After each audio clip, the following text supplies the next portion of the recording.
अगर आपने अपने पार्टनर को चीट करते हुए पकड़ा है तो बजाय इसके कि आप उसको ये कहें कि तुम्हारी हिम्मत कैसे हुई, तुमने मुझ पर चीट किया, तुमने तो मेरा ट्रस्ट बर्बाद कर दिया है, हमारा रिलेशनशिप ख़त्म हो चुका है, ये तमाम जुमले जज्बाती होते हैं और इससे चेंज नहीं आता। बजाय इसके कि हम अपने पार्टनर को इंटेरोगेट करें, इससे उसको शर्मिंदगी नहीं होती, इससे वो अपने आप को डिफेंड करता है। हमें क्यूरियस होना है उसके इस बिहेवियर को लेकर के, ताकि वो अपने बिहेवियर पर रिफ्लेक्ट करे, वो उसको अंडरस्टैंड करे, उसको शर्मिंदगी महसूस हो और वो आइंदा ऐसे बिहेवियर से इज्तनाब करे।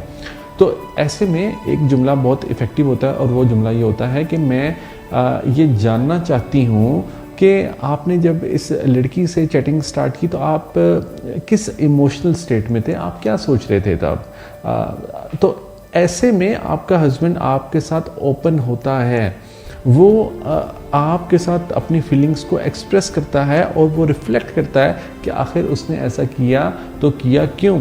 और जब आप रूट कॉज को पकड़ लेते हैं तो फिर उस बिहेवियर के रिपीट होने के चांसेस बहुत हद तक कम हो जाते हैं। अगर आपका भी इसी तरह का कोई इशू है तो आप दिए गए व्हाट्सएप नंबर पर रब्ता करके अपनी अपॉइंटमेंट बुक करवा सकते हैं। All the best.